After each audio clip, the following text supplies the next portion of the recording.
There's a lot of comments being put on. I mean, a lot of hate has been put on. The comments that come on, I would say 99% of them are hate comments, and literally some of the most despicable things. At first, my instinct was like, let's take some of this down, you know? But then I was like, you know what, leave it up for what it is, because it was anti-Semitism. And that's what I believe is at the core of all this. And we've talked that, you know, the obsession with this conflict that people are seeing. And there's a Ukraine-Russia war going on. There's Sudan going on. There's so much stuff. The India-Pakistan situation, how much coverage did that get? Like what, a hiccup? Almost you know, none. like, and it's the amount of deaths, but there's so many deaths in Yemen and all these places. If you're obsessed with this, the obsession comes from the obsession with the Jews. And you could say, people can say it's not true, I just don't like the Israeli government, but if you pluck that onion a little bit, you'll get to that core, right? I agree. So just to read off a couple, I mean, here, let me see.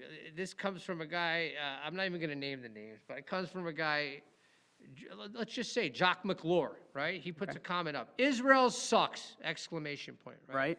So we spent 45 minutes trying to debunk with facts, right? We're giving numbers. We're not making these numbers up, right? Lloyd? Right, Like right. you're doing research, I'm doing research, we're coming in here prepared, Right. highlighters, pens.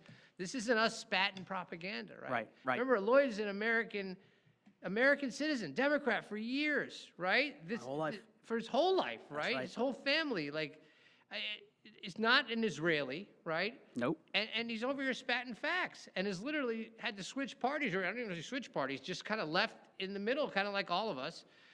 And this is the response. It's, Israel sucks. Thank you so much, Jacques McClure. I don't know how to respond to that. I disagree with you, right? You disagree That's with it. that? I disagree. Okay. I We disagree. disagree with your statement, Jacques McClure.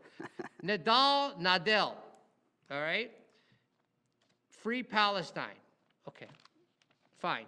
Okay, free Yep. Palestine. What we're gonna, I could say, if you want to free Palestine, what I would suggest is that you don't bring in a radical government like Hamas, that's charter says that we're going to kill Jews and every Jew and the stones will call out when Jews are behind them. You agree? Not really a good strategy to become a free country, right? Right. And what does that mean, actually? So, you know, I think one of the biggest problems that we have in responding to these things is we try to respond with facts. Right. And we try to educate. But I think where we fail is we don't ask questions instead. So, for example, when someone says free Palestine, we fail to call them out and say, well, what does that mean to you? Right? So that's the biggest problem is we just talk over each other because we're so intent on defending ourselves. Right.